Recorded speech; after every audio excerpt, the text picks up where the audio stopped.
अपनी पत्नी को दिए गए वचनों से बंधे पिता के आदेश का पालन करने हेतु भगवान रामचंद्र ने उसी तरह अपना राज्य, ऐश्वर्य, मित्र, शुभ चिंतक, निवास तथा अन्य सभी कुछ त्याग दिया, जिस तरह मुक्तात्मा अपना जीवन त्याग देता है।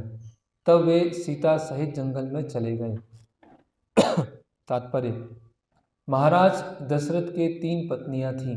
इनमें से कैकेयी ने उनको अपनी सेवाओं से प्रसन्न कर लिया था, अतएव उन्होंने कैकेयी वर देना चाहा था, किंतु कैकेयी ने कहा था कि उपयुक्त अवसर पर वह मांग लेंगी।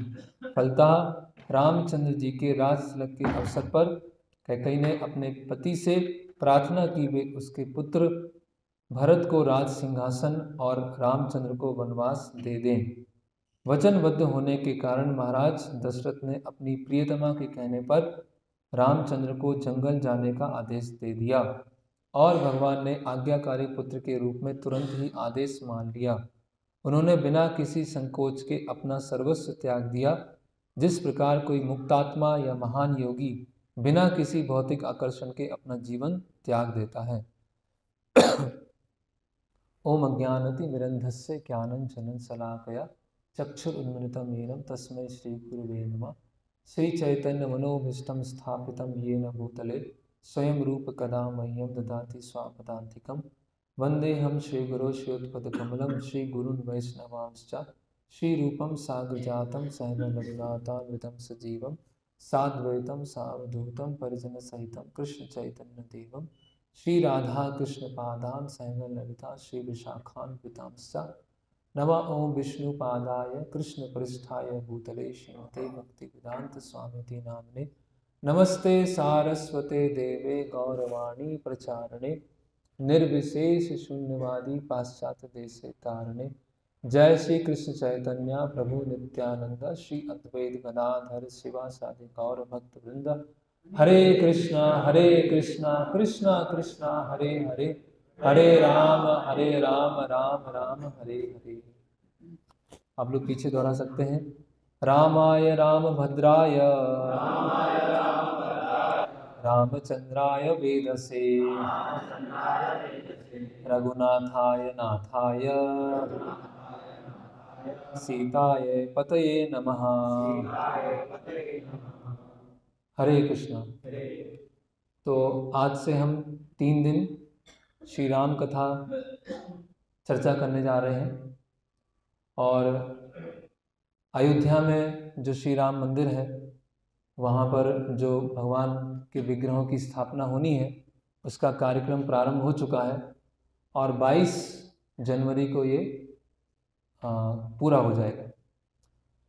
तो ये मंदिर के निर्माण के लिए बहुत समय लगा, बहुत प्रतीक्षा करनी पड़ी। बहुत सारे लोग जो भगवान राम के भक्त हैं उन्होंने अपना बलिदान दिया, त्याग दिया और कई इतिहासकारों ने हमारे इतिहास से छेड़छाड़ करने की भी प्रयास किया, जिसमें उन्होंने भगवान राम को एक मिथ्या चरित्र के रूप में दिखाया या फिर ऐसा प्रस्तुत किया कि राम मंदिर की आवश्यकता नहीं है, यहाँ पर पहले से मस्जिद था। और ऐसे करीब लगभग 500 साढ़े 500 साल ये संघर्ष चला।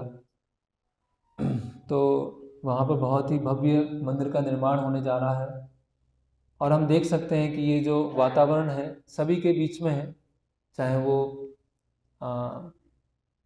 कितने भी नास्तिकता को पालन करते हों, लेकिन सबके हृदय में है कि मंदिर बनने वाला है और हम अभी या बाद में कभी वहाँ पर दर्शन करने के लिए जाएंगे। तो साथ साथ में हमें जो भगवान राम की जो शिक्षाएं हैं उसका भी प्रसार करने का प्रयास करना चाहिए। और इस्कॉन संस्था की तरफ से वहाँ पर कार्यक्रमों का आयोजन भी किया गया है। प्रसाद वितरण होगा, संकीर्तन होगा, कथा होगी। तो राम राज्य की स्थापना करना चाहते हैं तो उसमें भगवान राम का जो चरित्र है, भगवान राम की शिक्षाएं हैं, है ना, उनका चर्चा करना, उनको अंगीकार करना और उसको पालन करना वो आवश्यक है ना। क्योंकि बहुत सारी सभ्यताएं आती हैं, बहुत सारी सभ्यताएं चली जाती हैं, है ना। बहुत बड़ी बड़ी इमारतें बनती हैं, बहुत बड़ी बड़ी इमारतें चली जाती हैं। जो काल होता है, जो काल चक्र है, काल चक्र के प्रभाव से सब कुछ बदल जाता है। काल चक्र के प्रभाव से लोगों के नाम बदल जाते हैं, जगह जगह बदल जाती है, राजा बदल जाते हैं, हर चीज़ काल चक्र के प्रभाव से बदल जाता है। लेकिन भगवान और भगवान की जो शिक्षाएं हैं वो कभी परिवर्तित नहीं होती। भगवान की जो चरित्र है वो हमेशा वैसा ही रहता है ना। ना सतो विद्यते भावो, ना भावो विद्यते सता। कि जो सत्य है जो इटर्नल है, जो सत्य है वो हमेशा रहने वाला है, और जो असत्य है टेम्परेरी है, क्षणिक है, उसकी कोई सत्ता नहीं है। तो इसीलिए हमें सत्य को पकड़ के रहना है ना, सत्य के शरण में जाना है और सत्य को जानने का प्रयास करना है। तो भगवान राम की जो शिक्षाएं हैं जो वाल्मीकि रामायण में संकलित हैं, वो शिक्षाएं हम दो स्तर पर समझ सकते हैं, है ना।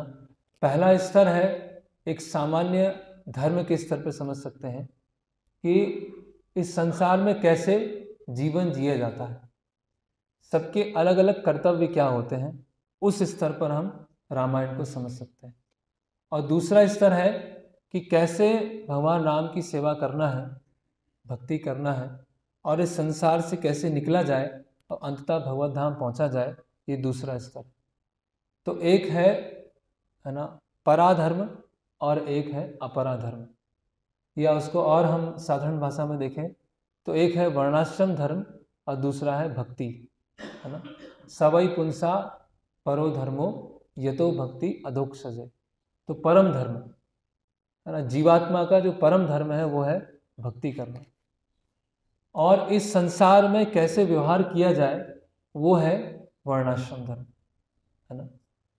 तो दोनों को रामायण में बताया गया, है ना।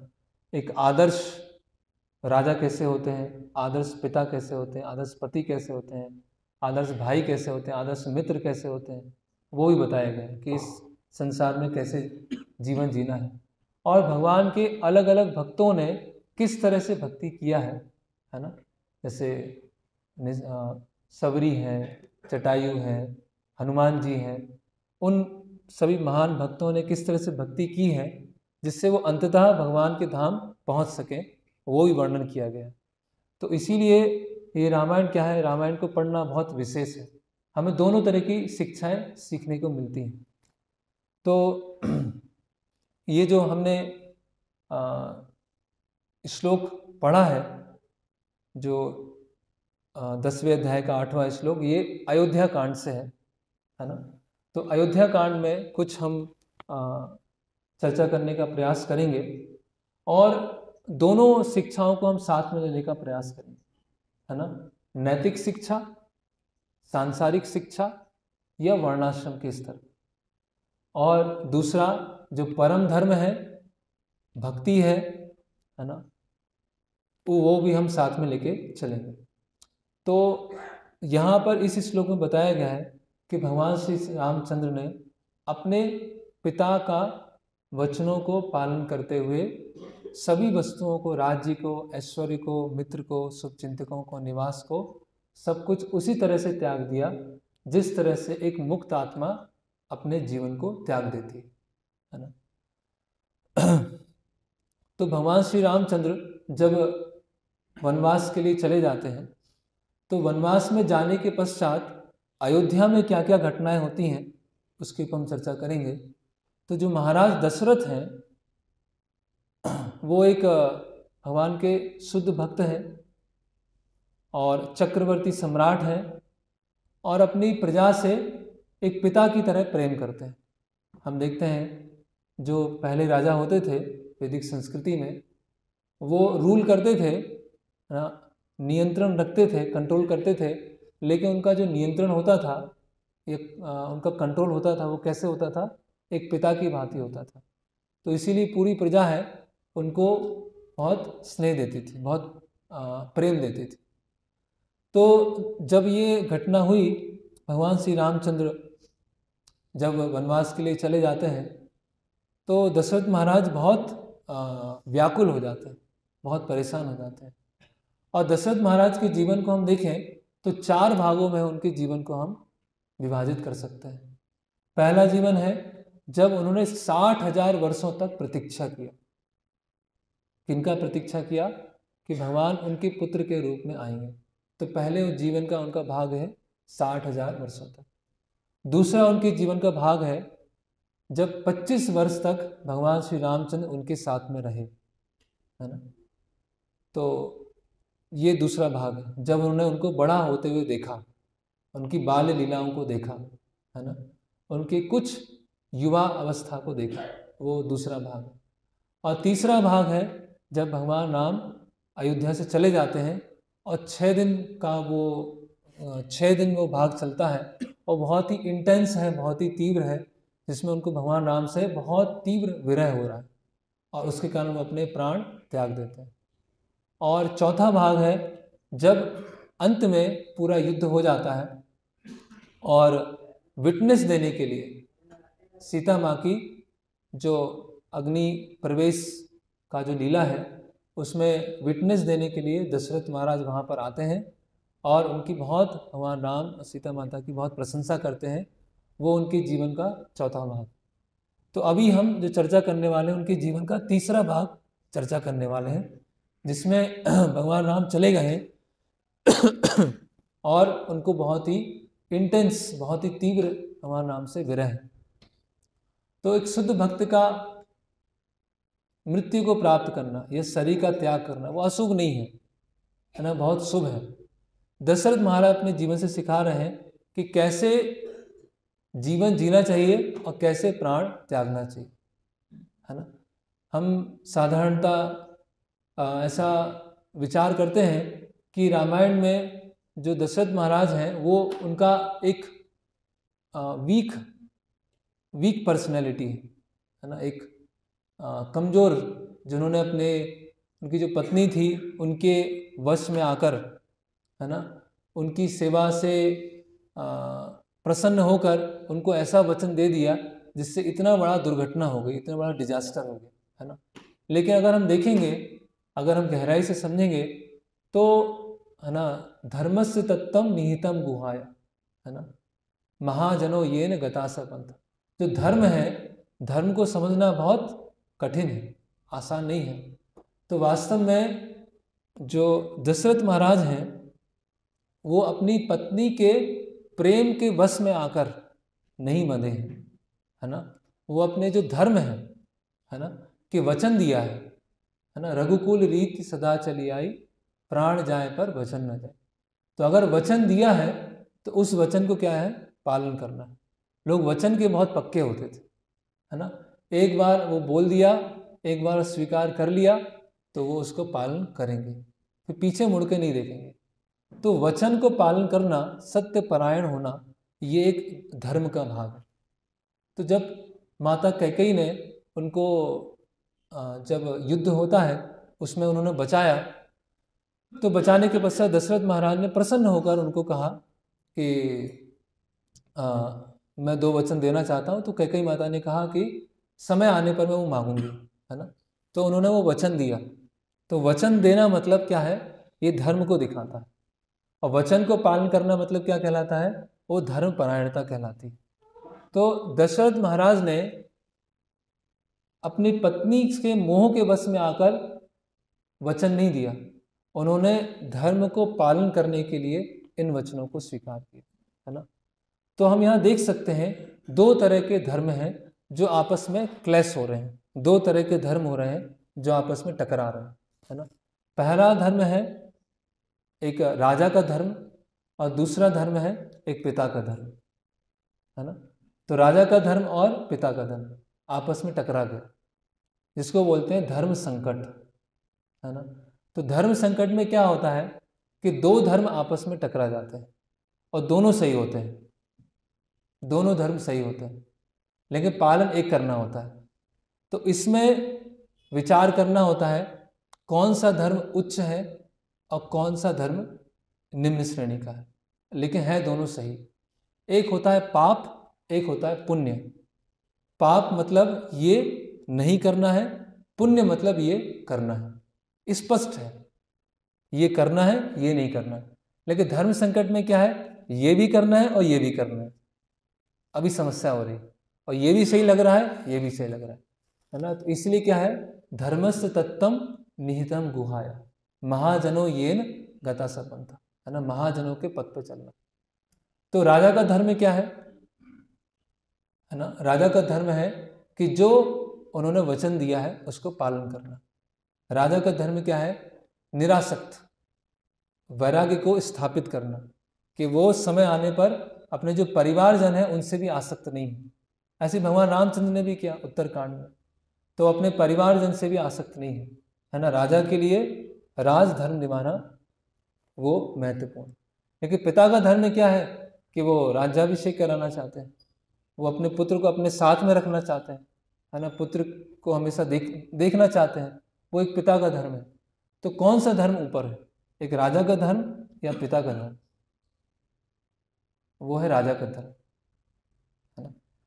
तो भगवान राम ने अपने पिता को उनके राजधर्म निभाने में सहायता दी, इसीलिए वो ऊपरी तौर से इस तरह से दिखाई दिए कि ठीक है मैं जाता हूँ, और बाद में उन्होंने आना स्वीकार भी नहीं किया।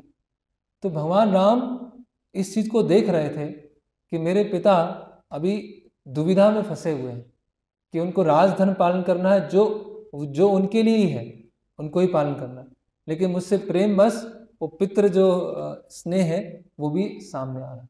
तो उसको खत्म करने के लिए उन्होंने क्या किया, वहाँ से चले गए, है ना। तो ये जो आदर्श स्थापित करना है ये बहुत कठिन होता है ना, क्योंकि इसमें हमारी आसक्ति की परीक्षा होती है, इसमें हमारी जो अटैचमेंट्स हैं वो दिखना चालू होते हैं। और जब इसीलिए हम इस रामायण में देखेंगे कि जो गाइडिंग प्रिंसिपल है वो है धर्म को पालन करना। गाइडिंग प्रिंसिपल हमारा आसक्ति नहीं है, हमारे लाइक्स और डिसलाइक्स नहीं है, हमें क्या अच्छा लगता है, हमें क्या अच्छा नहीं लगता है, वो ये हमारा गाइडिंग प्रिंसिपल क्या बोलेंगे, दिशा निर्देशन नहीं है। हमारा गाइडिंग प्रिंसिपल है कि मेरा कर्तव्य क्या है, मेरी ड्यूटी क्या है।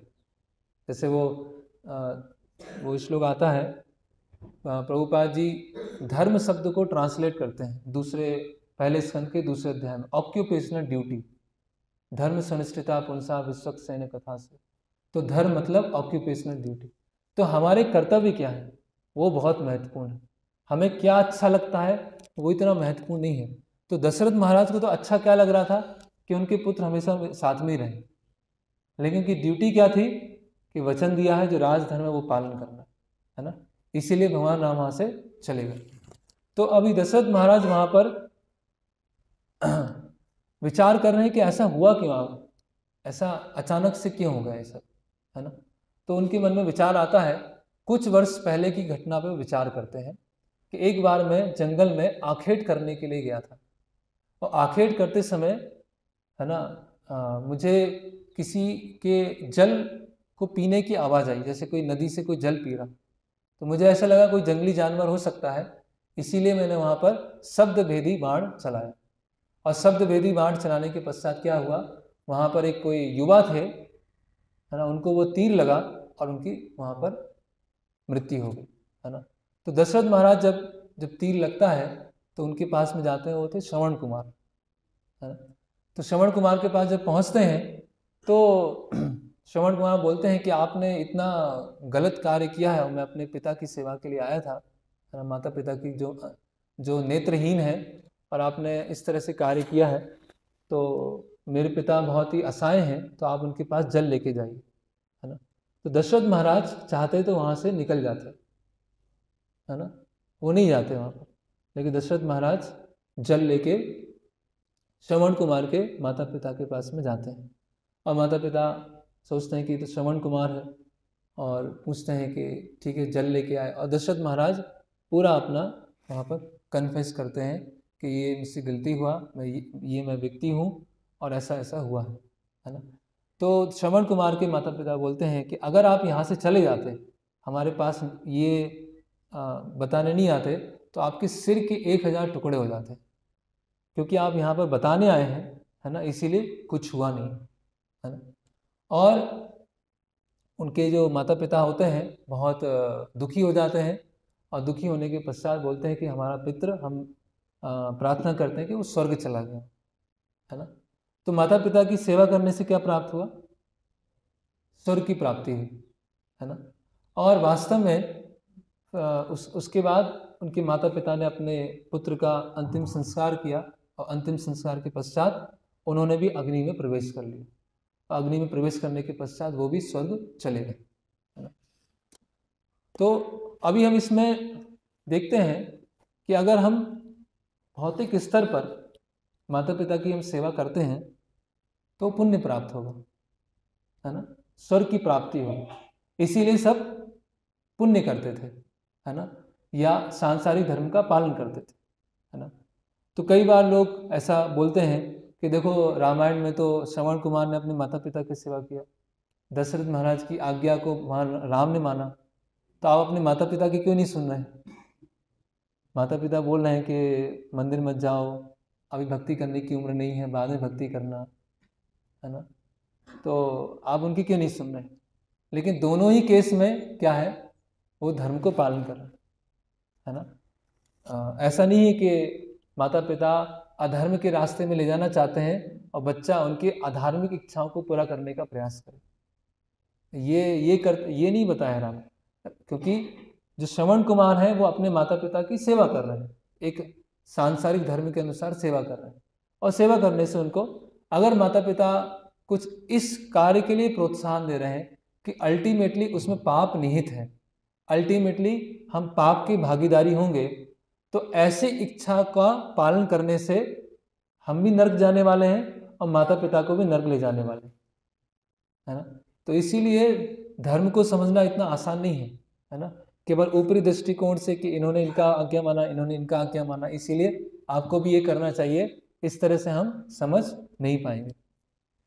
तो जब दशरथ महाराज ने ऐसा स्मरण किया कि इस पाप के कारण, और उन्होंने श्राप दिया दशरथ महाराज को कि जैसे मैं अपने पुत्र के वियोग में मेरी मृत्यु हुई है, प्राण त्यागे हैं, उसी तरह से आप भी अपने पुत्र के वियोग में आपके प्राण त्यागो। तो इस तरह से दशरथ महाराज को अपना जो किया हुआ जो पाप है उसका स्मरण आता है, और वो सोचते हैं कि अभी ये जो शब्द हैं वो पूरे होने वाले हैं, और फिर वो कुछ अलग अलग प्रार्थनाएं करते हैं, है ना। सबसे पहले वो अंतिम में क्या याद रखते हैं? अपने पापों को याद रखते हैं। उसके पश्चात वो बोलते हैं, यदि माम संस्पर्श रामा सकृद लभेत वा यम क्षयम अनुप्राप्ता द्रक्ष्यन्ति नाही मानवा। तो बता रहे हैं कि एक बार ऐसा हो जाए कि मैं राम को देख लूं, है ना, क्योंकि यम लोग जाने के पश्चात मैं अपने राम को नहीं देख पाऊँ। तो दशरथ महाराज ये सोच रहे हैं कि मैं यमलोक जाने वाला, है ना, और बोलते हैं कि वो लोग कितने भाग्यशाली होंगे जब भगवान राम यहाँ पर लौटेंगे 14 वर्ष के पश्चात, है ना। वो इतने भाग्यशाली होंगे कि भगवान राम के जो सुंदर मुख हैं, उनकी आँखें हैं, उनकी कान हैं सुंदर, है ना, उनको वो देख पाएंगे, है ना। ना ते मनुष्या देवा ते ये चारु शुभ कुंडला मुखम दृक्षन्ति रामस्य वर्षे 5-10 पुनः। 15 वर्ष के पश्चात जब भगवान राम को वो देख पाएंगे, ऐसे लोग कितने भाग्यशाली होंगे। तो देखिए अंतिम उनकी थॉट्स क्या है, अंतिम उनके विचार क्या है ना। अंत काले च माम एवा स्मरण मुक्ता कलेवर, जो अंतिम समय में याद आएगा वही हमारी गति होने वाली है।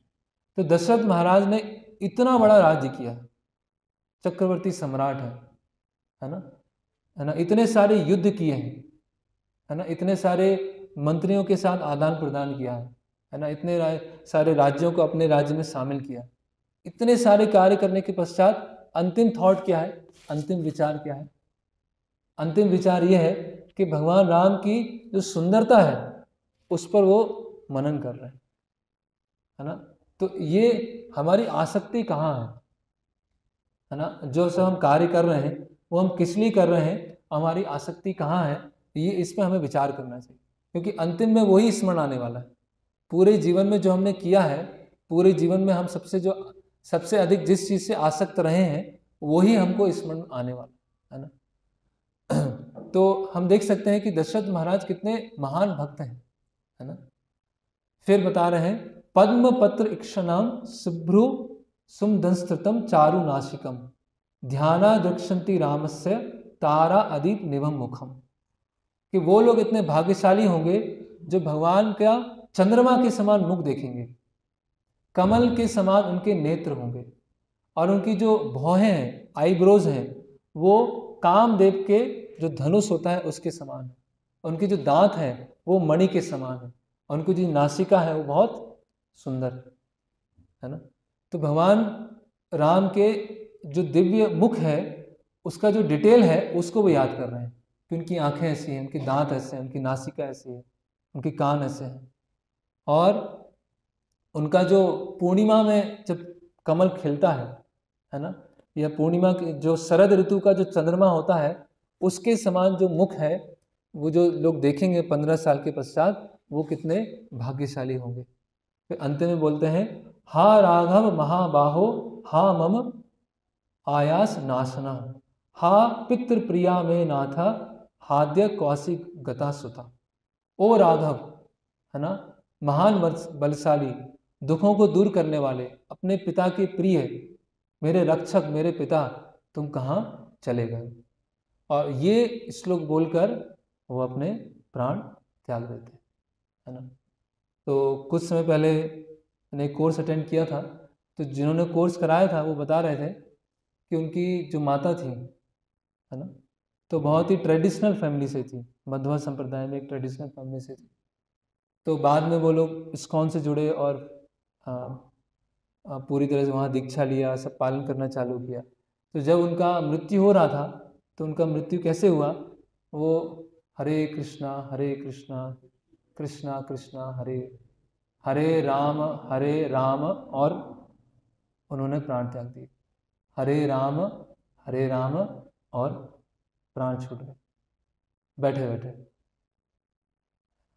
तो ये क्यों है, भगवान का नाम लेते हुए भगवान का, तो दशरथ महाराज अंतिम में क्या क्या याद कर रहे हैं, अपने पाप का स्मरण कर रहे हैं, भगवान राम ने उनको पिता के रूप में स्वीकार किया है ना, उसका स्मरण कर रहे हैं, भगवान का जो उनका दिव्य शरीर है उसकी सुंदरता उसको याद कर रहे हैं, अब भगवान का अपने भक्तों के साथ क्या संबंध होता है उसका स्मरण कर रहे हैं, और अंततः भगवान का नाम का गुणगान करते हुए उन्होंने प्राण त्याग दिए। तो ये दशरथ महाराज को सिखा रहे हैं कैसे जीवन जिया जाता है और कैसे मृत्यु को प्राप्त होता है ना। तो अभी प्रातः होती है, और प्रातः होने के पश्चात चारण और भाट वहाँ पर आते हैं। चारण और भाट, उनका काम क्या होता है, जो संगीत में बहुत दक्ष होते हैं, और संगीत में उनका कार्य क्या है कि राजा जब उठने वाले हैं तो उससे कुछ समय पहले संगीत वाद्य यंत्र चालू करना, कि जब राजा उठेंगे तो उनको क्या होना चाहिए, एक बहुत, जैसे हम देखते हैं श्रीनाथ जी में, राजस्थान में श्रीनाथ जी का मंदिर है, तो जब वहाँ मंगला आरती होती है तो मंगला आरती से पहले वहाँ के जो द्वार है वहाँ पे कुछ लोग बैठे होते हैं और वाद्य यंत्र बजाना चालू कर देते हैं है ना। वहाँ पर अलग अलग तरह के वाद्य यंत्र होते हैं, वो बजाते हैं। क्या क्यों बजा रहे हैं वाद्य यंत्र, कि भगवान अभी क्या होने वाले, उठने वाले हैं, तो भगवान का स्वागत करने के लिए सब वहाँ पर बैठे हुए हैं, भगवान का स्वागत करें। तो उसी तरह से राजा नरदेव, राजा क्या है, भगवान का एक प्रतिनिधि है ना, तो राजा को उठाने के लिए क्या है, वहाँ पर सभी चारण भाट आके संगीत बजाते। तो कुछ समय के बाद क्या होता है कि दशरथ महाराज मतलब तो प्राण त्याग दिए तो कुछ हलचल नहीं होती है, और चारण भाट कक्ष में प्रवेश करते हैं, और कक्ष में प्रवेश करने के पश्चात देखते हैं कि जो अन्य रानियां हैं वो सोए हुए हैं है ना, बहुत ज़्यादा थके हुए हैं, जिसकी वजह से वो सो गए हैं, और वो देखते हैं कि यहाँ पर किसी भी तरह की कोई हलचल नहीं हो रही। तो जब वो देखते हैं हलचल नहीं है, उनको स्पष्ट हो जाता है कि दशरथ महाराज ने प्राण त्याग दिए हैं, तो बहुत फिर वो विलाप करना चालू करते हैं, और विलाप करते हैं तो उस विलाप करने में जो वहाँ की रानियाँ होती हैं उनकी भी नींद खुल जाती है कि आसपास किसकी रोने की आवाज़ आ रही है, और जब उनकी नींद खुलती है तो वो देखते हैं वहाँ पे माता कौशल्या और माता सुमित्रा वहाँ पर होते हैं और उनको वो देखते हैं, तो वो जब इस चीज़ को वो समझ जाते हैं, स्वीकार कर लेते हैं कि दशरथ महाराज ने प्राण त्याग दिए हैं, तो वो भी जोर जोर से विलाप करने लगते हैं और बातें करते हैं कि जो कैकेयी की योजना थी वो भी सफल हो गई। वो यही चाहती थी, है ना, कि एक ही बार में सब कुछ, है ना, सब कुछ, पति की भी मृत्यु हो गई, हमारा पुत्र भी बाहर चले गए, है ना, और अभी उनका पुत्र जो है निष्कंटक राज्य करेंगे। तो जब ये पूरा धीरे धीरे धीरे धीरे धीरे वन की अग्नि की तरह बात पूरे अयोध्या में फैल जाती, तो अभी क्या किया जाए, है ना। तो हम देखते हैं अगर 6 दिन पहले जाए हम, तो 6 दिन पहले क्या होने वाला था, राज्याभिषेक होने वाला था। चैत्र मास, है ना, शुक्ल पक्ष और नवमी, जब भगवान श्री राम 25 वर्ष के हो गए थे, उस दिन भगवान का राज्याभिषेक होने वाला था। और अगले दिन क्या हुआ, वनवास हो गया। और 6 दिन के बाद क्या हो गया, दशरथ महाराज ने प्राण त्याग दिया। तो 7 दिन के अंदर पूरा चेंज आ गया, 7 दिन के अंदर पूरा जमीन आसमान में परिवर्तन आ गया। तो हम देखते हैं कि जो समय है वो किसी का प्रतीक्षा नहीं करता है ना। समय किसी का प्रतीक्षा नहीं करता। किसी का जीवन बहुत अच्छा चल रहा होगा, बहुत स्मूथ चल रहा होगा, सब बढ़िया चल रहा होगा, और अचानक से क्या होगा, जैसे बिजली गिरती है और सब तहस नहस हो जाएगा, है ना, सब टूट जाएगा, सब बिखर जाएगा। तो उस समय हमारा क्या व्यवहार होना चाहिए वो आगे हम चर्चा करने वाले हैं। तो इसीलिए संसार में अगर ऐसे उथल पुथल हो रही है ना। एक बार एक प्रभुपाद जी की शिष्या थी कौशल्या माता जी, उन्होंने उनको जयपुर भेजा कुकिंग सीखने के लिए, है ना, कि आप आगे चल के DTs के लिए कुकिंग कीजिएगा। तो जब वहाँ पर गए तो वहाँ पर प्रभुपाद जी की और भी शिष्य थे, है ना। तो जब कौशल्या माता जी जब कुकिंग सीख के आए, मायापुर वापस आए, तो उनके बारे में कुछ इधर उधर चर्चा चलने लगी, क्योंकि बहुत सारे और पुरुष भक्त भी वहाँ पर थे, तो सब उनके बारे में कुछ ऐसे गलत चर्चा करने लगे। तो कौशल्या माता जी ने कहा कि मेरी इच्छा ये है कि मैं अपने हेयर्स शेव करा के जंगल चली जाऊँ, मुझे अभी यहाँ पर नहीं रहना, मुझे किसी को फेस नहीं करना। तो प्रभुपाद जी के पास जाती हैं, तो प्रभुपाद जी बोलते हैं कि इस भौतिक जगत में आप एक शांत समुद्र की क्यों अपेक्षा कर रही हैं। अब भौतिक जगत में एक आपको, है ना, एक शांत समुद्र मिले, इसकी क्यों आपकी अपेक्षा। यहाँ पर ऐसा ही होने वाला है, यहाँ ऐसी ही चीज़ होने वाली, यहाँ पर ऐसा ही उथल पुथल होने वाला। अगर इससे हम भयभीत हो जाएंगे, इससे हम डर जाएंगे और फिर भगवान की सेवा छोड़ देंगे, तो फिर कैसे होगा। तो फिर वो उसको समझ जाते। तो जीवन में बहुत तेजी से उथल पुथल हो सकती, किन्हीं के भी जीवन में बहुत तेजी से उथल पुथल। उस समय पर कैसे धैर्य रखा जाए, उस समय पर कैसे, है ना, कंपोज, काम एंड कंपोज, कंपोज को क्या बोलेंगे, स्थिर, है ना। कैसे कभी कभी कभार क्या होता है कि ऐसी कोई दुर्घटना होती है किसी घर में, तो व्यक्ति मेंटली, पूरा मेंटली हो जाता है, मतलब वो अपना मानसिक संतुलन ही खो देता है ना। हंसने लगता है, ऐसे हंसने लगता है, वो आसपास उसके जीवन में क्या चल रहा है उसको कुछ समझ में नहीं आता है, क्यों, क्या हो गया, उसको इतना बड़ा प्रहार हुआ कि पूरा मानसिक संतुलन ही खो दिया, है ना। तो ऐसी जो घटनाएं हैं हम रामायण में बार बार देखते हैं। इसीलिए रामायण में एक रस की बहुत प्रधानता है, करुण रस। करुण मतलब दुख, है ना, दुख, दुख भरा रस उसकी बहुत प्रधानता है ना। लेकिन फिर भी हम बार बार सुनते हैं, है ना। तो क्यों है, क्योंकि वो आध्यात्मिक स्तर पे आनंद चिन्मय रस। तो वशिष्ठ मुनि जो हैं अपने सभी मंत्रियों को बुलाते हैं और बोलते हैं कि अभी जो दशरथ महाराज हैं उनके शरीर को हमको सुरक्षित रखना, क्योंकि चारों में से कोई पुत्र यहाँ पर नहीं है ना। तो तेल में डुबाकर उसको वहाँ पर हमें रखना। तो वहाँ पर मार्कंडेय, मुग्दल, वामदेव, कश्यप, गौतम, जावाली और वशिष्ठ मुनि उनकी सभा बैठती है और सब आपस में चर्चा करते हैं कि अभी क्या किया जाए, है ना। 2 पुत्र जंगल में हैं और 2 पुत्र बाहर गए हैं, है ना। तो हम देखते हैं कि राजा है अयोध्या, अयोध्या मतलब युद्ध, मतलब युद्ध मतलब युद्ध करके जीत जाए, और अयोध्या मतलब जिसको युद्ध करके कभी जीत नहीं सके। तो इतने महान राजा, इतनी महान राजधानी, 4 पुत्र, और मृत्यु के समय पर कोई साथ में नहीं, है ना, सब अपने अलग अलग जगह हैं। तो ऐसे जो है समय अपनी चाल बदल देता है। तो अभी चर्चा करते हैं क्या किया जाए। तो वशिष्ठ मुनि जो वहाँ पर राजगुरु हैं वो बोलते हैं कि एक दूत को तुरंत भेजा जाए यहाँ से, है ना। और दूत वहाँ पर जाए और जो भरत है, शत्रुघ्न है, उनको वापस लेके आए। और दूत जब वहाँ पर जाए तो एक शब्द ना बोले कि यहाँ पर क्या हुआ, और केवल इतना बोले कि वशिष्ठ मुनि ने तुरंत बुलाया है, इसीलिए आप वापस चलिए। तो इस तरह से एक मैसेंजर को, दूत को वहाँ पर भेजा जाता है गिरिव्रज, जहाँ पर वो भरत जी और शत्रुघ्न अपने मामा के वहाँ पर थे। तो जो दूत हैं वो कितने दिन में पहुँचते हैं गिरिव्रज ये स्पष्ट नहीं है, लेकिन कम से कम 1 हफ्ते से 7 से 10 दिन उनको गिरिव्रज पहुँचने में लगते हैं।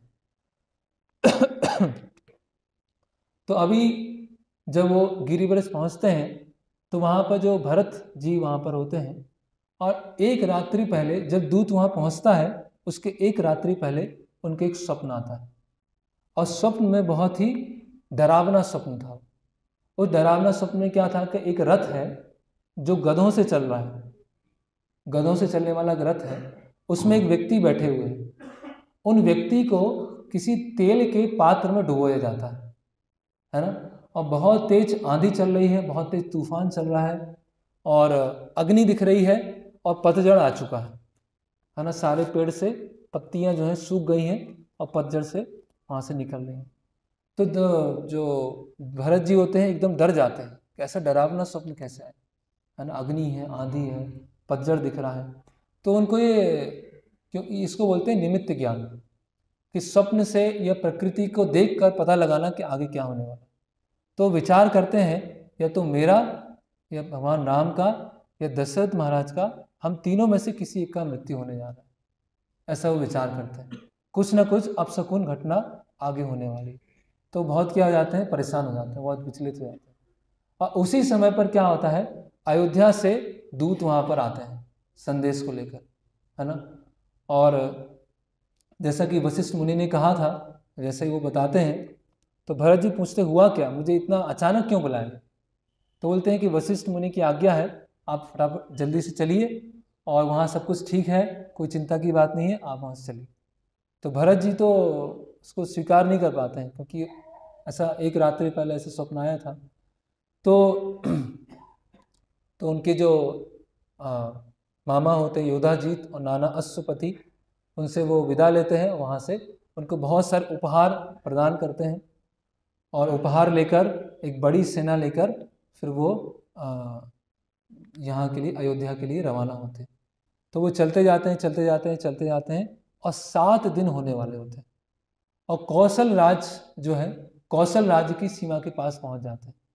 और कौशल राज की सीमा पर पहुँचने के पश्चात भरत जी बोलते हैं अपनी बाकी सेनाओं को कि आप लोग आराम से आइए, उपहारों को लेके आइए, हम दोनों फटाफट यहाँ से जाते हैं।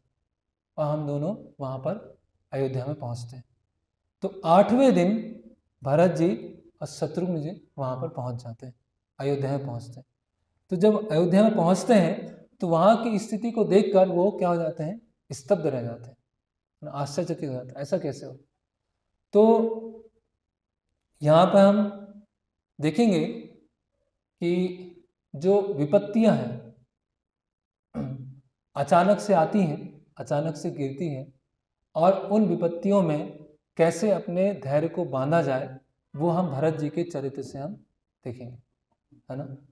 तो एक आम व्यक्ति है वो पूरा टूट जाता है, पूरा गिर जाता है ना। लेकिन जो महान भक्त हैं, भरत जी जैसे महान भक्त हैं, वो ऐसी विपत्तियां भी उनके लिए संपत्ति बन जाती है।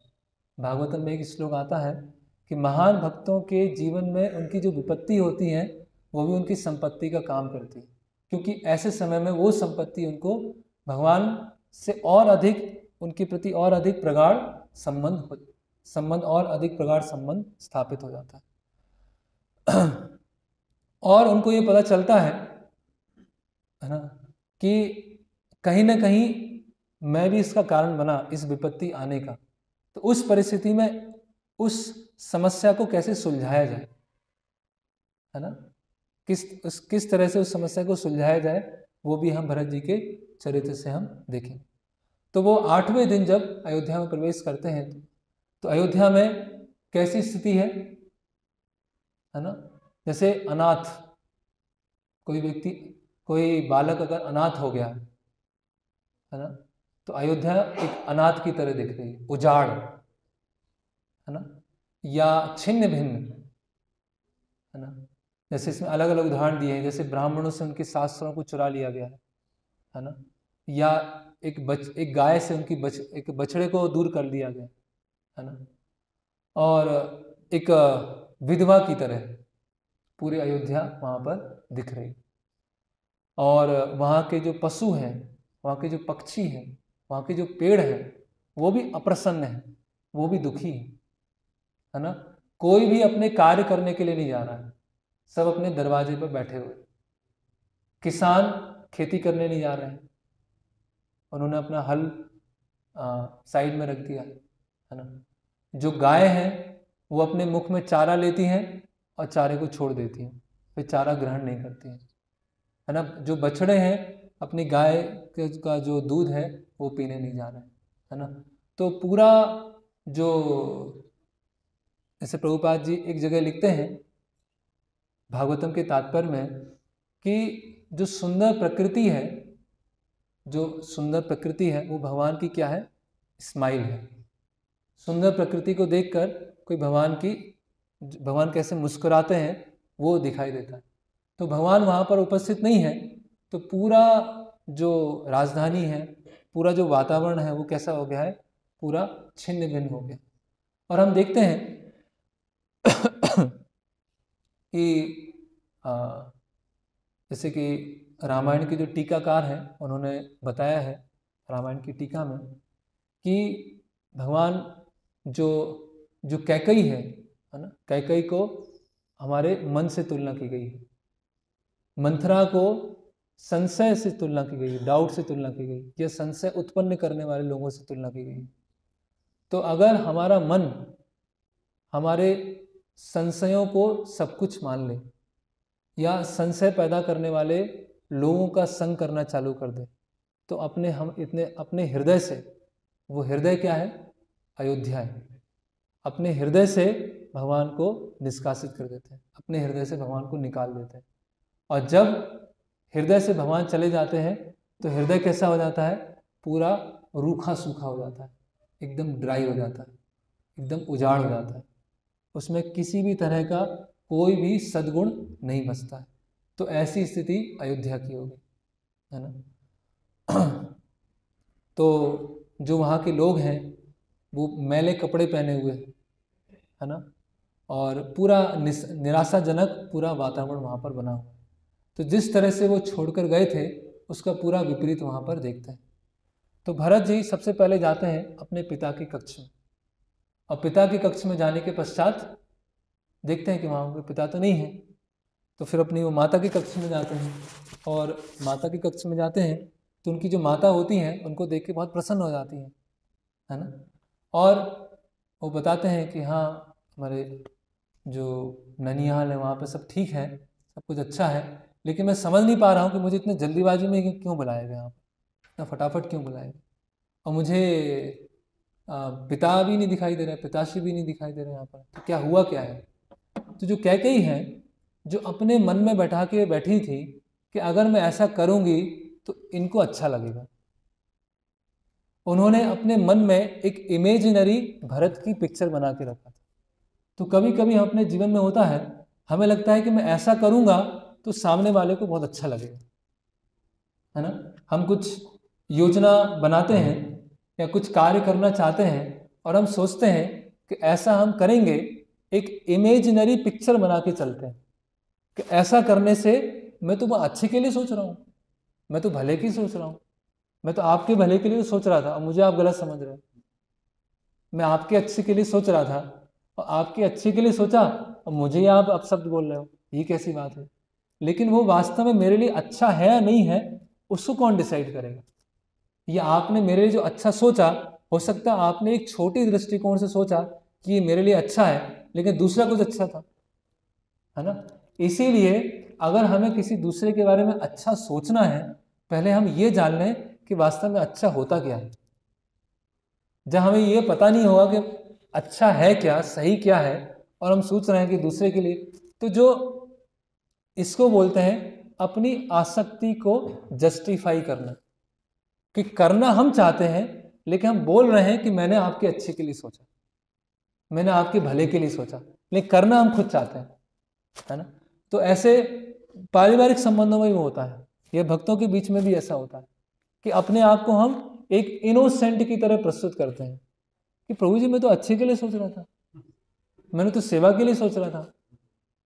लेकिन अच्छे के लिए सोच रहे थे, सेवा के लिए सोच रहे थे, लेकिन आप पूछना चाहिए ना पहले कि इससे अच्छा होने वाला है कि नहीं होने वाला, इससे सही होने वाला है कि नहीं होने वाला, है ना। तो जो अभी इमेजिनरी भरत की पिक्चर है कैकेयी के मन में, वो क्या हो जाएगी, पूरी टूट जाएगी, और जो रियल पिक्चर है वो कैकेयी के पास में आएगी। तो कैकेयी क्या है, बहुत ही आसानी से ऐसे इजी वे में बोल देती हैं कि आपके जो पिता हैं वो तो, है ना, उनका तो उन्होंने प्राण त्याग दिए, परलोक सिधार गए, है ना। तो उनको बहुत बड़ा शौक लगता है, बहुत बड़ा आघात लगता है, और इतना तीव्र आघात लगता है कि वो अचेतन प्राय हो जाते हैं कुछ समय के लिए। तो कैकेयी क्या है, वो उल्टा समझाती है कि धीर व्यक्ति को ऐसा नहीं होना चाहिए, धीर व्यक्ति को शोक नहीं करना चाहिए, है ना। सब करा धरा खुद का है और फिर बोल रहे हैं कि धीर व्यक्ति को ऐसा शोक नहीं करना चाहिए। तो भरत जी वहाँ बोलते हैं कि मुझे ऐसा लगा कि यहाँ पे कुछ यज्ञ होने वाला है बड़ा, इसीलिए मुझे बुलाया गया है, या मुझे ऐसा लगा कि भगवान राम का राज्याभिषेक होने वाला है, इसीलिए बुलाया गया, लेकिन ये मुझे समाचार मिला है ना। तो हमारे जो पिता हैं, राजा हैं, उन्होंने अच्छा है कि भगवान राम को ये राज्य सौंप के चले गए। जो राम है और जो लक्ष्मण है वो कितने भाग्यशाली होंगे कि पिता के मृत्यु के समय वो उनके साथ में रहे, और मैं उनके साथ में नहीं था, वो कितने भाग्यशाली होंगे, है ना। और भरत जी पूछते हैं अपनी माता से कि हमारे पिता का अंतिम संदेश क्या था, उन्होंने मेरे लिए कुछ बोला, मेरे लिए कुछ बताया। तो कैकेयी बोलती हैं कि राम और लक्ष्मण तो वहाँ नहीं थे, तो और शौक में जाते हैं कि ये क्या हो गया। फिर और अंतिम संदेश ये था, अंतिम शब्द क्या थे, हा राम, हा लक्ष्मण, हा सीता। और उन्होंने अंतिम संदेश दिया कि ये लोग बहुत भाग्यशाली होंगे जो 14 वर्ष के पश्चात भगवान राम के सुंदर मुख का दर्शन करते हुए उनको वापस आते हुए देखेंगे। ये उनके अंतिम संदेश था, है ना। तो भरत जी और शौक में हो जाते हैं कि ये क्या हो गया, कि वो भी नहीं थे तो कहाँ पर है वो। तो कैकेयी बिल्कुल आसानी से एकदम ऐसे बोल रही हैं, बोलती दंडक वन में है वो। तो एक्चुअली दंडक वन कैसा था, दंडक वन मतलब वन भी अलग अलग तरह के होते हैं, अलग जैसे होता है ना, काला पानी की सजा दे दिया किसी को, तिहाड़ जेल भेज दिया, तो जेल में भी जैसे अलग अलग कैटेगरीज हैं कि कुछ कुछ एक स्तर का सजा है तो आपको थोड़ी सजा मिलेगी, थोड़ी एक स्तर की आपने चोरी किया है, मर्डर किया है, तो आपको थोड़ा और बड़ी सजा मिलेगी। अगर आपने बहुत बड़ा कोई क्राइम किया है तो आपको बहुत बड़ी सजा मिलेगी। तो दंडक वन विशेषता उन लोगों को भेजा जाता था जिन्होंने बहुत बड़ा अपराध किया, और कैकेयी ने विशेषता वो दंडक वन ही मांगा था कि वन गमन नहीं जाना, दंडक वन में जाना, है ना, क्योंकि वो अपराधियों को कि हो सकता है वापस ही नहीं आए वहाँ से, ये भी मन में था। तो भरत बोलने लगे कि भगवान राम तो बहुत ही निर्दोष, उनको क्यों, उन्होंने ऐसा कौन सा अपराध किया था जिसकी वजह से उनको भेजा गया? तो कैकई ने उनको कैकई को लगा कि मैं अब जो बोलने वाली हूँ वो भरत को बहुत अच्छा लगेगा। तो ये भरत जी का पहला टेस्ट है, ये उनकी पहली परीक्षा है जो अभी वो फेस करने वाले हैं। तो कैकई बोलती हैं कि मैंने तुम्हारे पिता से 2 वर लिए थे, और पहला जो उन्होंने ये वर थे कि तुम राजा बनो और वो वनवास में जाएं। तो वो राम वनवास में चले गए और उनके जाने से तुम्हारे पिता ने प्राण त्याग दिए, अब बस तुम्हारे पास राज्य है, तुम उस पर शासन करो। तो भरत जी के पास जो पहला जो उनका टेस्ट आया वो है प्रलोभन। रखा रखाया राज्य मिल गया, लगा लगाया जैसे प्लेट मिल जाती है, कोई मेहनत किए बिना, कोई युद्ध किए बिना खुद को निर्दोष स्वीकार कर सकते थे, मैं तो यहाँ था ही नहीं, और सब कुछ लगा लगाया सब कुछ मिल गया, है ना। लेकिन भरत महाराज जो है अपने चरित्र से बता रहे हैं इंटीग्रिटी। इंटीग्रिटी मतलब चरित्र की अटलता, चरित्र को कभी छोड़ के नहीं रखना, हमेशा चरित्रवान होना, है ना। अगर हमको कोई प्रलोभन दे, है ना, जैसे कई बार क्या होता है कि जब हम भौतिक दुनिया में देखते हैं, जब किसी को पोस्ट नहीं मिलती, है ना, या कोई पॉलिटिशियन है या कोई मिनिस्टर नहीं बनता है, तो बाकी लोग बहुत बोलते हैं भ्रष्टाचार हो रहा है, अत्याचार हो रहा है, ये हो रहा है, वो हो रहा है, घूस ले जा रही है, इनको ख़त्म कर देना चाहिए। और जब वो खुद उस पद पर आ जाते हैं, जब उनको फैसिलिटीज़ मिलना चालू होती हैं, जब उनको सुख सुविधाएं मिलनी चालू होती हैं, तो क्या होता है, वो खुद भ्रष्टाचार करना चालू कर देते हैं, है ना। क्योंकि जैसे ही ऑपुलेंस मिलता है ना, जैसे ही संपत्ति मिलती है, धन मिलता है, तो व्यक्ति के चरित्र की वहाँ परीक्षा चालू हो जाती है कि आपको अभी संपत्ति मिल रही है, आपको धन मिल रहा है, उसका आप कैसे उपयोग करेंगे। अब है ना, जब आपके पास कुछ नहीं है तो बोलना देखो वो तो ऐसा है, ये ऐसा है, वो इतना घूस खाते हैं, इतना भ्रष्टाचार करते हैं। लेकिन अगर आप ही उस स्थिति में आ गए, अभी आप बताइए आप क्या करेंगे। जैसे हम देखते हैं कि बहुत सारे जो गवर्नमेंट होती है बहुत सारे टेंडर पास करती है ना, बहुत बड़ा बड़ा बजट होता है, मान लीजिए रोड बनना है ना, कुछ बिल्डिंग बनना है, तो उसमें बहुत सारे बीच के लोग होते हैं, बिचौलिया होते हैं, जो अपना कमीशन लेते हैं, खाते जाते हैं, खाते जाते हैं, और अंतिम में जो निर्माण होना है वो कुछ थोड़ा सा पैसा बचता है, उससे वो निर्माण होता है, और वो भी 2-3 साल में सड़क उखड़ जाती है या इमारत हो जाती है, गिर जाती है। तो क्या है, सबकी अलग अलग पोस्ट है, एक बजट मिला है, और बजट मिलने के बाद क्या हुआ है, सब ने अपने अपने अपने पैसे खाना चालू कर दिए। तो हम देखते हैं कि लोग चरित्रवान नहीं है ना। भरत जी चाहते, हाँ राज्य मिल गया, बढ़िया है, अच्छा है, पोस्ट मिल गई, राजा मिल गया, तो मुझे कुछ करना ही नहीं पड़ा। तो उनके मन में एक सेकंड के लिए भी प्रसन्नता नहीं होती, एक सेकंड के लिए भी प्रसन्नता नहीं होती है कि मुझे राज्य मिल गया। कभी कभी होता है अंदर से प्रसन्न होते हैं लेकिन बाहर से दिखाते हैं, नहीं नहीं ये तो मुझे नहीं, ये तो नहीं चाहिए, ये तो वैष्णवों के लिए है, ये तो सब भक्तों के लिए। लेकिन अंदर से क्या होता है, प्रसन्न होते रहते हैं, लड्डू फूट रहे होते हैं अंदर से, लेकिन बाहर से कुछ कुछ बोल रहे होते हैं। लेकिन भरत जी के मन में एक सेकंड के लिए भी ऐसा नहीं आया कि उनको राज्य मिला, रखा रखाया, और वो प्रसन्न हो गए, है ना। और इस तो ऐसे ही भरत जी के 8 परीक्षाएं होने वाली, 8 परीक्षाएं, क्योंकि भगवान राम से मिलना, है ना, इतना आसान नहीं है, अब भगवान राम को मनाना इतना आसान बात नहीं है। तो वो 8 परीक्षाओं से गुजरेंगे और उनके लिए उनका जो दिशा निर्देशन होगा, उनकी जो गाइडिंग प्रिंसिपल होगा, वो क्या होगा, भगवान राम के प्रति शुद्ध प्रेम, वो उनके सामने है। अब बाकी आरोप प्रत्यारोप, प्रलोभन, बहुत सारी अलग अलग चीज़ चलने वाली। तो भरत जी वहाँ पर बहुत पहले तो विलाप करते हैं, रोते हैं, और उसके पश्चात वो बहुत ही गुस्से में आ जाता है। गुस्से में आते हैं और बोलते हैं कि तुम हत्यारनी हो, बेईमान हो बहुत, है ना, और मेरे पिता का हत्या करने वाली हो, और मेरे जो भाई हैं उनको ये वन भेजने वाली हो, है ना। और बोलते हैं कि ये तो तुम्हारी इच्छा है कि मैं राजा बनूं, और राजा बनने के बाद तुम संतुष्ट हो, ऐसा मैं कभी होने नहीं दूंगा। मुझे राजा देखकर जो तुमको संतुष्टि मिलेगी वो मैं कभी नहीं होने दूंगा, है ना। और अगर तुम मेरी माँ नहीं होती, है ना, तुमने जो कार्य किया है एक मनुष्य भी नहीं कर सकता।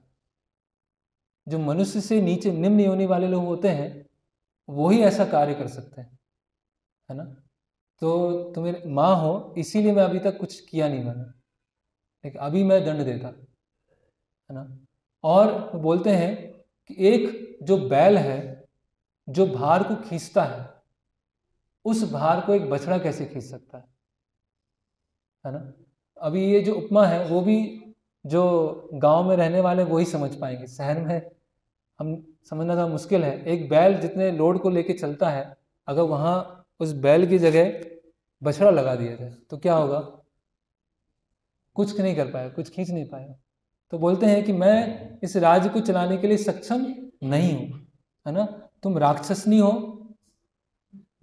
और तुमने पूरे कुल का कलंक कर दिया है, और अभी मैं तुरंत वन में जाऊंगा, वहीं पर ही राज्याभिषेक करूंगा और पूरा धूमधाम के साथ उनको अयोध्या वापस लेके आऊं।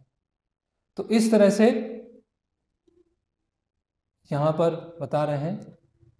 और भगवान राम बोलते हैं तुमने जितने भी कर्तव्य हैं कोई भी पालन नहीं किया, ना पत्नी का कर्तव्य, ना माता का कर्तव्य, है ना, ना सास का कर्तव्य, कोई भी कर्तव्य पालन नहीं किया। सारे कर्तव्यों में क्या हो गए? फेल हो गए। मात्र रूपे मम अमित्रे नृशंसे राज काम के नाते अहम अभिभाष्यो अस्मि दुर्वृत्ते पति घातनी, कि आज के बाद तुम माता नहीं हो, मेरी सबसे बड़ी शत्रु हो, है ना। और राज्य की कामना में, राज्य के लोभ में तुमने ये कार्य किया है, इसीलिए आज से मैं तुम्हारे साथ कभी बात नहीं करूँगा, संभाषण नहीं करूँगा। तो यहाँ पर जो आचार्य हम बता रहे हैं, कोई हमारा कितना भी करीबी हो, कितना भी करीबी हो, लेकिन अगर वो हमको भगवान राम से दूर ले जा रहा है तो वो हमारा सबसे बड़ा शत्रु होगा। और हमारा कितना भी दूर का हो, जिससे हमारा कुछ लेना देना नहीं है, दूर दूर का कुछ लेना देना नहीं है, लेकिन वो हमें भगवान राम तक ले जा रहे हैं, तो वो हमारे सबसे निकट के संबंधी, है ना। भक्तिविनोद ठाकुर एक अपने गीत में लिखते हैं कि जो चैतन्य महाप्रभु को नहीं मानता है, जो गौर को नहीं मानता है, वो मेरे लिए अजनबी है, उससे मेरा कुछ लेना देना नहीं है। चाहे वो मेरा बहुत निकट का परिजन हो, लेकिन वो मेरे लिए अजनबी है, वो मेरे जीवन में उसका कोई स्थान नहीं है। तो भरत जी यहाँ अपने चरित्र से बता रहे हैं कि उन्होंने कैकेयी माता को एक त्याग दिया, है ना। और उन्होंने एक उदाहरण दिया कि एक समय की बात है कि कामधेनु गाय थी। कामधेनु के कितने बछड़े हैं? कामधेनु गाय के कितने बछड़े हैं?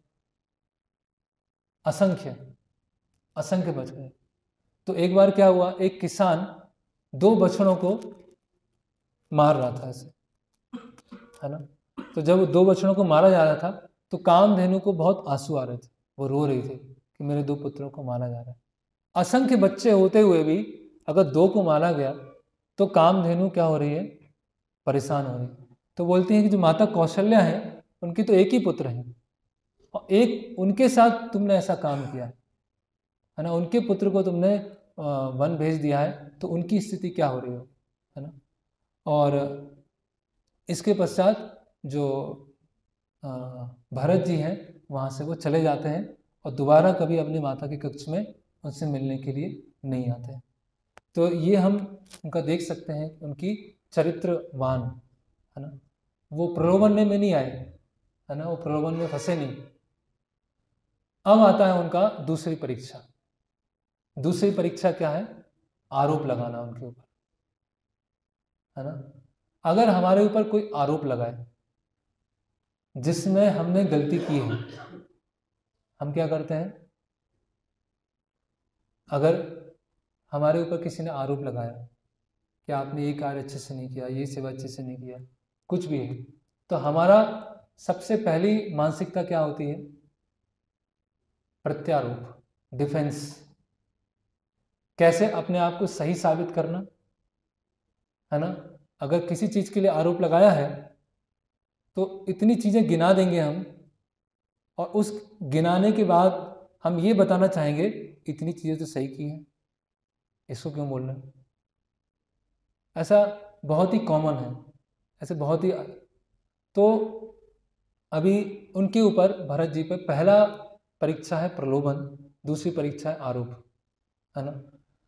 तो वहां पर कौशल्या माता के पास में जाते हैं, और कौशल्या माता जानते हैं कि वो बहुत निर्दोष हैं, उन्होंने कोई गलती नहीं की है, लेकिन फिर भी संसार को दिखाने के लिए कैसे वो निर्दोष हैं, उनके ऊपर वो आरोप लगाते हैं और बोलते हैं कि अभी तो भरत तुम बहुत खुश हो गए और प्रसन्न हो गए, है ना। तुम्हारे जितने भी शत्रु थे सब यहाँ से चले गए, है ना। तुम्हारे बड़े भाई भी चले गए, पिता ने प्राण त्याग दिए हैं, तो ऐसा करो मुझे भी जाके वहाँ छोड़ दो और अच्छे से अपना यहाँ पे राज्य करो, है ना। तो ये जो उनके शब्द थे माता कौशल्या के, उनके तीर की तरह उनके हृदय पर लगे, है ना, कि सब मुझे गलत समझ रहे हैं, है ना। जैसे हम देखते हैं कि कोई अगर हमें गलत समझे तो हमारे मन में हमेशा चलता रहता है, वो, है, दिमाग में चलता रहता है, उसको हम निकाल नहीं पाते, बहुत एकदम परेशान हो जाता है ना। तो कोई हमको गलत समझे और हमारे ऊपर आरोप लगाए, उस समय हमारी क्या स्थिति, उस समय क्या होना चाहिए, वो भरत जी से हम सीख सकते हैं। तो सबसे पहले हमें बौखला नहीं जाना चाहिए एकदम, है ना, एकदम हम परेशान हो गए और अपना बचाव करने का प्रयास नहीं करना चाहिए। ये जो डिफेंसिव मेंटेलिटी है, अपना बचाव करना, है ना। जैसे कि कोई सेवा है और 5 लोगों ने मिलकर वो सेवा की है और आपको इंगित किया जा रहा है कि आपने ये ठीक से नहीं किया, और फिर आप बोले प्रभु जी उसने ये भी नहीं किया, उसने वो भी नहीं किया था, इसने ये नहीं किया, उसने ये नहीं किया, इसलिए मैंने ये नहीं किया। इसका मतलब, इसका अर्थ क्या है? हम दूध के धुले हैं, हम साफ सुथरे हैं, ऐसे ही है, ऐसे ही हम पुस्तक वितरण करने गए और पुस्तक वितरण करते समय पुस्तक नहीं आई, हाँ प्रभु जी वो नहीं आया, वो प्रभु जी ऐसा नहीं हुआ था, प्रभु जी वो नहीं हुआ था, अगर ऐसा हो जाता तो तुम्हें अच्छे से करता, है ना। तो ये डिफेंसिव मेंटेलिटी हमें त्यागनी चाहिए, है ना।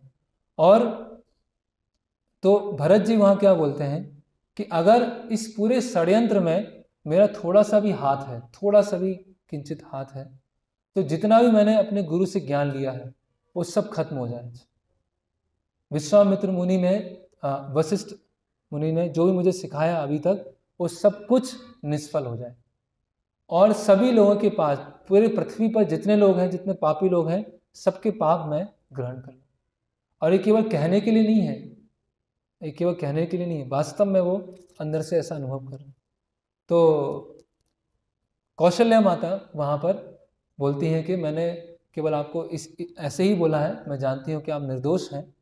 और हम देखते हैं कि भरत जी ही पहले व्यक्ति हैं, जब भगवान राम लौटते हैं, अयोध्या वापस लौटते हैं, तो सबसे पहले किन से मिलते हैं? सबसे पहले भरत जी से मिलते हैं, और किसी से नहीं मिलते हैं, है ना।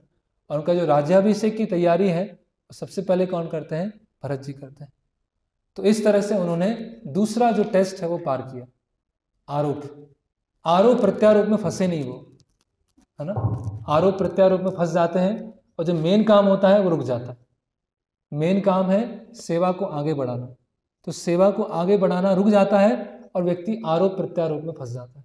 नहीं मैंने ये किया, उसने वो किया, इसने ये सही किया, उसने वो गलत किया, और सेवा रुक जाती है। अभी मुख्य क्या है? भगवान राम को वापस लेके आना, ये मुख्य काम है।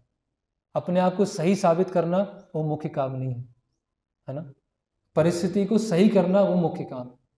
तो थोड़ा 5 मिनट और लेंगे, उसके बाद हम विराम लेंगे।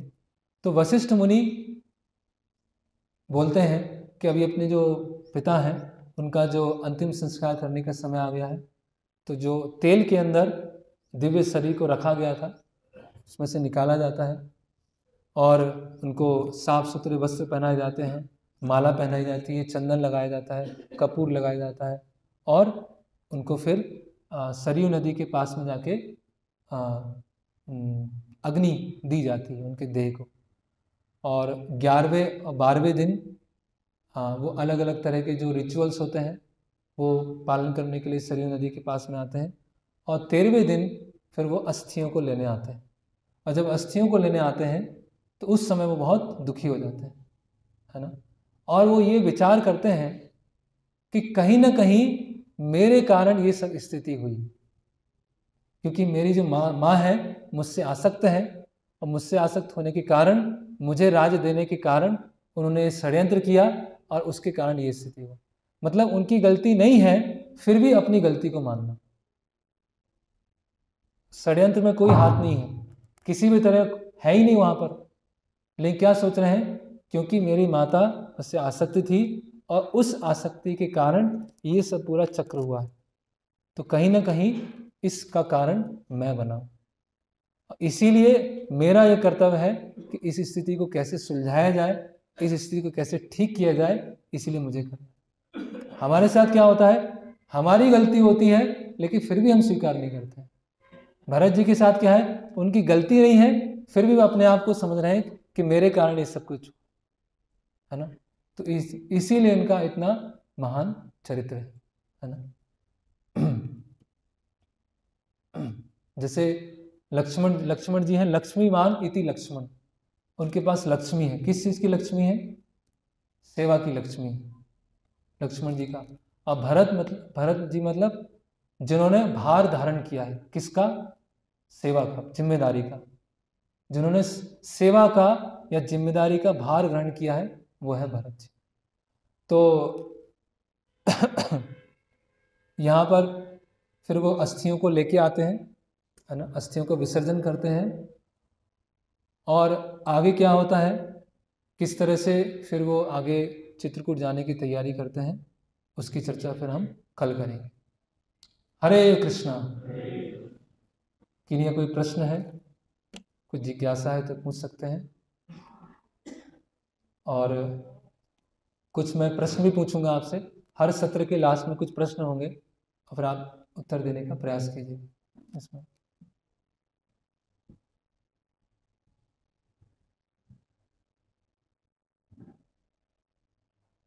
तो जी आपने बताया कि 8 एग्जाम्स भरत जी के, हाँ, तो ये जो 8 संख्या आपने निर्धारित की है, ये ऐसा शास्त्र में है या फिर आपने इसको?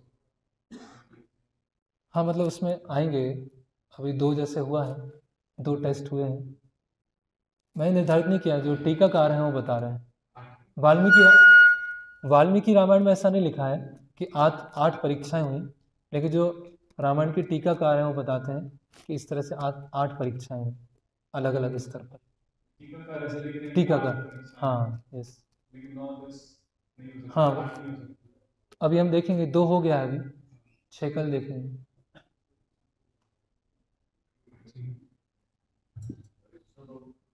हाँ। राम के चरित्र से हम ये देखते हैं कि एक पत्नी प्रथा को शिक्षा दे गए और उनका पिता ही दशरथ महाराज, उनके 750 पत्नियां और इतना कामासक्त थे, इतना अटैच थे उनका काम वासना से, तो उस राज्य का कोई भी हाल कर नहीं सकते थे। जो मंत्री थे, सचिव थे, वो लोग राज्य संभालते थे। तो ऐसा हुआ कि बीच में अकाल भी पड़ता था उसी राज्य में, और इतना अकाल पड़ता था कि खाने को भी नहीं पा रहे थे, और ऐसा ही मनुष्य मार चुका थे। ऐसा वाल्मीकि रामायण से पढ़ा है आपने वाल्मीकि रामायण में? नहीं, ये वाल्मीकि रामायण में है। जी प्रभु, पढ़ा है आपने? संस्कृत वाल्मीकि रामायण में मैंने नहीं पढ़ा, नहीं पढ़ा ना? ट्रांसलेशन, उसका जो ट्रांसलेशन हो गया उसी का ही पढ़ा। उसका ट्रांसलेशन भी नहीं होगा उसमें। जो आप बोल रहे हैं वो उसका श्लोक भी नहीं है और ट्रांसलेशन भी नहीं है, वो और कुछ ही है। उनकी जो टीका होगी, जो सो कॉल्ड मूर्ख टीकाकार हैं, जो महामूर्ख।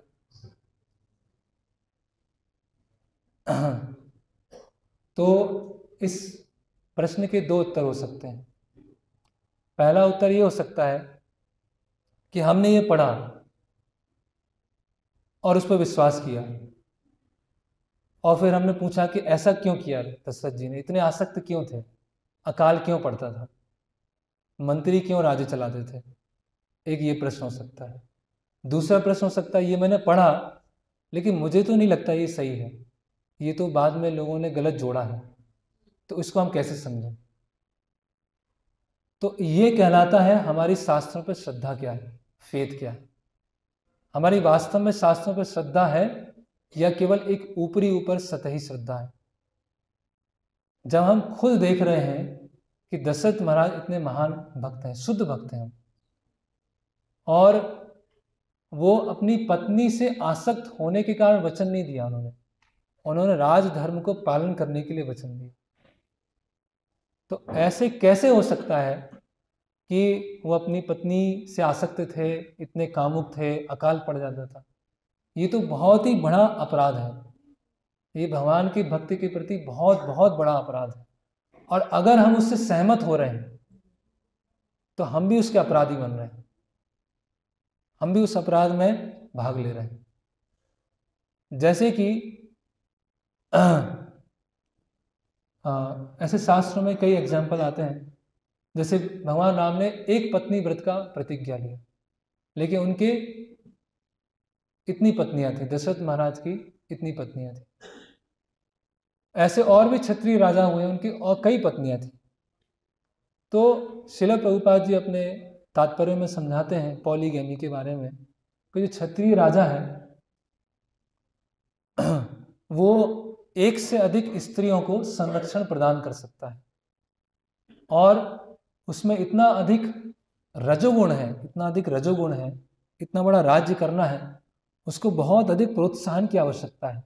तो कई पत्नियां होती थी और वो उनका धर्म के अनुसार पालन करता था, और समाज में स्त्रियों की संख्या पुरुषों की संख्या से अधिक होती, तो समाज में अराजकता ना फैले, है ना, समाज में गलत चीज़ों को बढ़ावा ना मिले, इसीलिए क्षत्रिय राजा धर्म का पालन करते हुए एक से अधिक स्त्रियों को स्वीकार करते थे। उस तरह से पॉलीगैमी कैसे शास्त्रों के अनुसार वो समझाते हैं।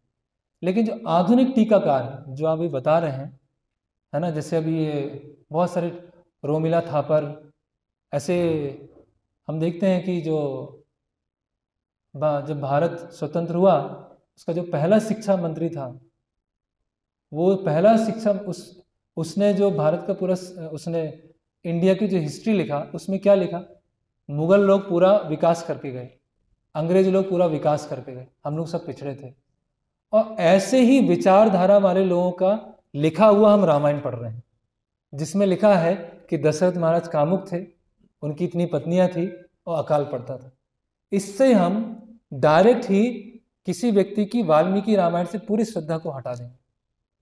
कितना आसान हो जाएगा। तो ऐसे चीज़ों को तो पहले इंटरटेन ही नहीं करना है, और अगर हमने पढ़ भी लिया तो उसके प्रति एक्चुअली घृणा की भावना होनी चाहिए, ये तो हो ही नहीं सकता है, और उसको हम सही स्थापित करके दिखाएंगे।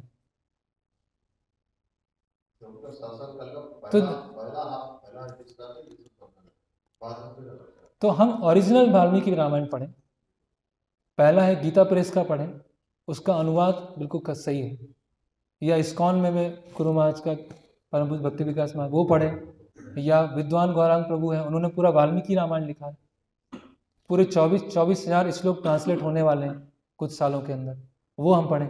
कहीं ऐसा श्लोक नहीं आएगा कि दशरथ महाराज कामुक थे, कहीं भी ऐसा श्लोक नहीं है। तो इसीलिए ये जो आधुनिक हम लेके आए हैं पूरा, उसको फेंकें, उसको जला दें, उसको दफना दें उसको। तब हम भक्ति में आगे बढ़ पाएंगे। यस, और कोई प्रश्न? हाँ, यस। परंतु जैसे आपने बताया कि किस तरह से भरत महाराज अपनी माता कैकेयी को इस प्रकार से कटु वचन बोल रहे हैं, और हम देख रहे हैं कि भगवान जब इस धरातल पे आते हैं लीला करने के लिए, तो उनके साथ साथ उनके जो संगीगण हैं वो भी इस लीला में भाग लेते हैं।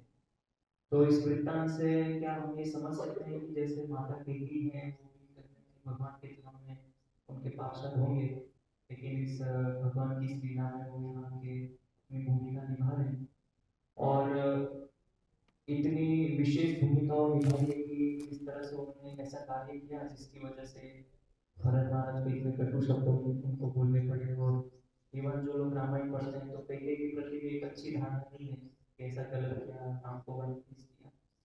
तो यानी कि भगवान की लीला में वो इतना विशेष भूमिका निभा रही कि आरोप सहने के लिए भी वो तैयार है। और हम दूसरा देखते उदाहरण विभीषण, वे भगवान के अच्छे भक्त थे, लेकिन जिस तरह से उन्होंने भगवान की शरणागति को स्वीकार किया तो लोग इस प्रकार से उनके ऊपर दोषारोपण लगाते हैं। तो इसको हम कैसे समझे कि वो उनकी मेंटालिटी, उनका जो स्वभाव था वो एक प्रकार से निम्न था, या फिर भगवान की लीला में इस प्रकार की विशेष भूमिका उनकी?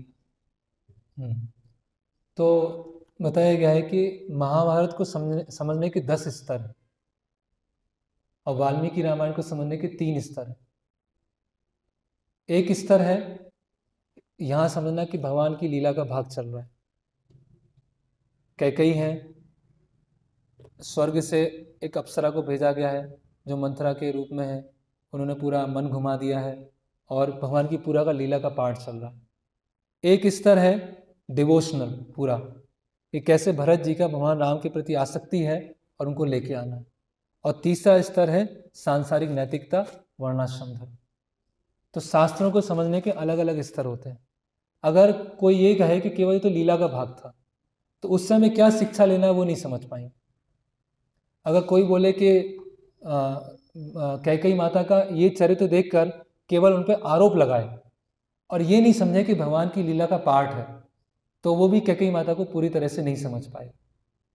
और कोई ये नहीं समझे कि कैसे, जैसे जो आचार्य उन्होंने लिखा कि कोई हमारा कितना भी करीबी हो लेकिन भगवान राम से हमें दूर ले जा रहा है तो वो हमारे लिए क्या है, वो हमारे लिए शत्रु समान है। तो तीनों स्तर की शिक्षा है। तो इसीलिए शास्त्रों को समझने के अलग अलग स्तर होते हैं।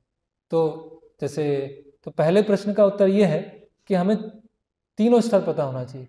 भगवान की लीला है ये भी पता होना चाहिए, है ना। फिर ये भी पता होना चाहिए कैसे डिवोशनल सर्विस चल रहा है और कैसे वर्णाश्रम धर्म चल रहा है। तीनों स्तर पर पता होना चाहिए। अगर कोई भी मिस होगा तो हम पूरे दृष्टिकोण से नहीं समझ पाएंगे। जहाँ तक विभीषण वाली बात आती है तो वो तो जो सांसारिक लोग हैं जिन्होंने कभी वाल्मीकि रामायण पढ़ा भी नहीं होगा वो बोलते हैं घर का वेदी लंका ढाए, वो इस तरह से गलत परिभाषा बोलते हैं। तो इसीलिए पढ़ना भी है और हर स्तर को हमें जानने का प्रयास करना। ओके, तो कुछ प्रश्न हैं, आप एक एक करके हाथ बता दीजिएगा। कुछ 5-6 प्रश्न हैं। अगर दशरथ महाराज को पता था कि उनके पुत्र के वियोग में उनकी मृत्यु होने वाली है तो उन्होंने पुत्र की याचना क्यों किया?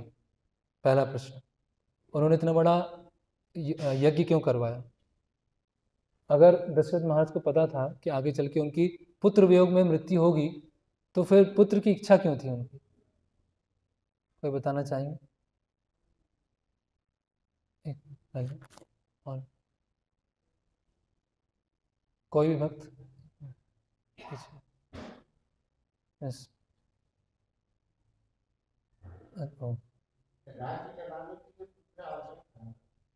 ठीक है, राज्य चलाने के लिए पुत्र आवश्यक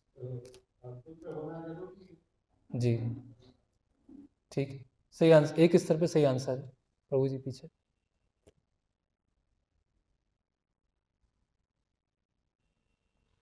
भगवान को पुत्र रूप में प्राप्त करना। यस। और भगवान के वियोग में नहीं जी सकते। लेकिन मृत्यु तो वैसे भी आने वाली है सबकी। दोनों आंसर सही है, मृत्यु सबकी आने वाली है। अगर पुत्र नहीं भी आते, श्राप नहीं भी मिलता तो भी मृत्यु आती। तो राम के साथ होकर मृत्यु को प्राप्त करना वो ज़्यादा श्रेयस्कर है, बजाय राम के बिना मृत्यु आना हो। फिर अगर दशरथ महाराज श्रवण कुमार के माता पिता के पास नहीं जाते तो क्या होता? हम हमारे जैसे मटेरियल कैलकुलेशन वाले गए क्यों वहाँ पर? नहीं, जाने ही नहीं था, नहीं जाते तो सामने हमारा दिमाग ऐसे चलता है। तो इसका आंसर हाँ ऋषि को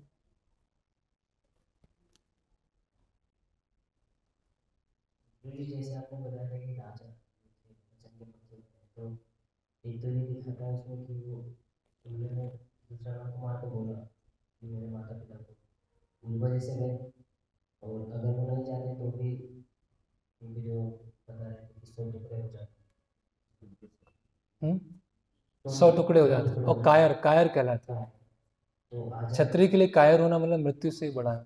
जो बच्चन जैसे मतलब बच्चन सुनाए जैसे उन्होंने माता पिता को जाते दशरथ महाराज के अंतिम विचार क्या थे प्राण त्यागते समय? क्या क्या अंतिम विचार थे संक्षिप्त में?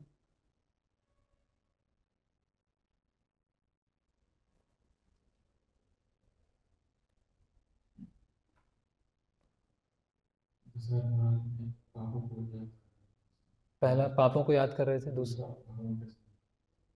भगवान के स्मरण में क्या कर रहे थे?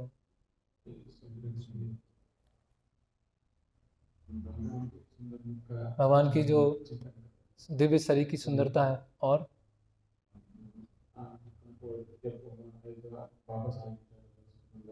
हाँ, जब वो लोग भाग्यशाली होंगे जो उनको आते हुए देखेंगे और उन्होंने पिता के रूप में मुझे स्वीकार किया, याद।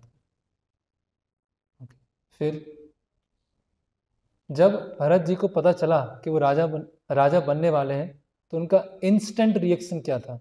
सबसे तुरंत रिएक्शन क्या था उनका जब उनको पहली बार पता चला कि वो राजा बनेंगे?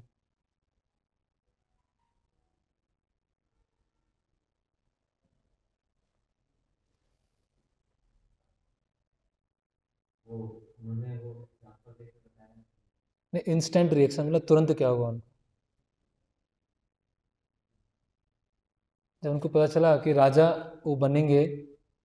तब उनको तुरंत क्या रिएक्शन था, उनके मन में क्या आया?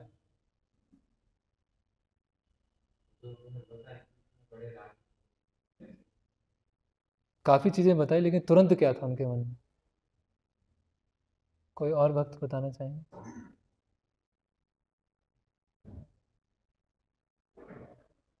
सफल उनको देखेंगे।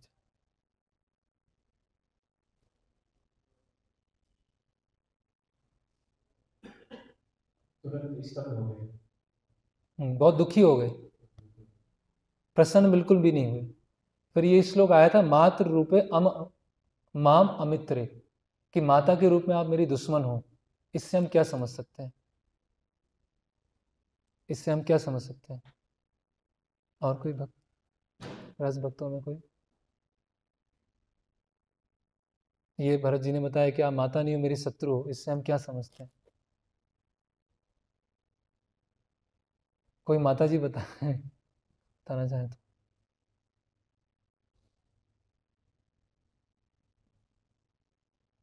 पीछे वो नारायणी माता जी।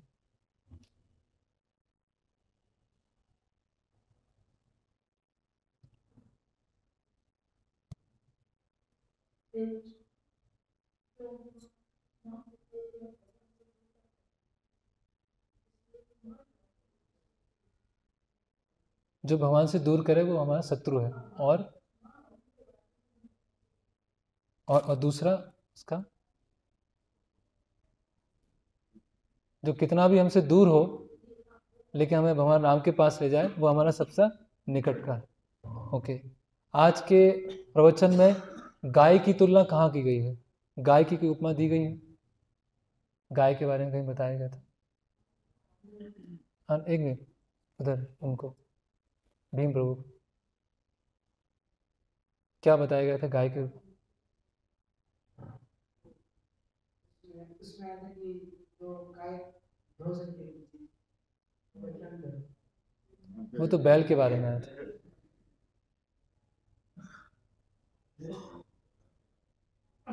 मथुरा में बोल दीजिए, ऐसे बोल दीजिए। जैसे काम में गाय होती है, उसके बहुत सारे बच्चे होते हैं, उसमें से अगर एक दो बच्चों की भी प्रताड़ना हो तो वो होगी, तो कौशल्या उनकी कोई काम है।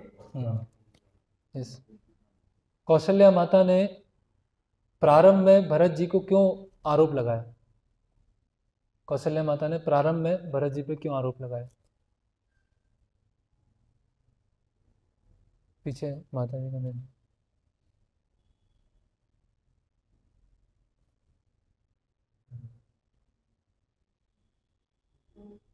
कौशल्या माता ने इसलिए आरोप लगाया कि वो संसार में उनके विक्रम चाहती है,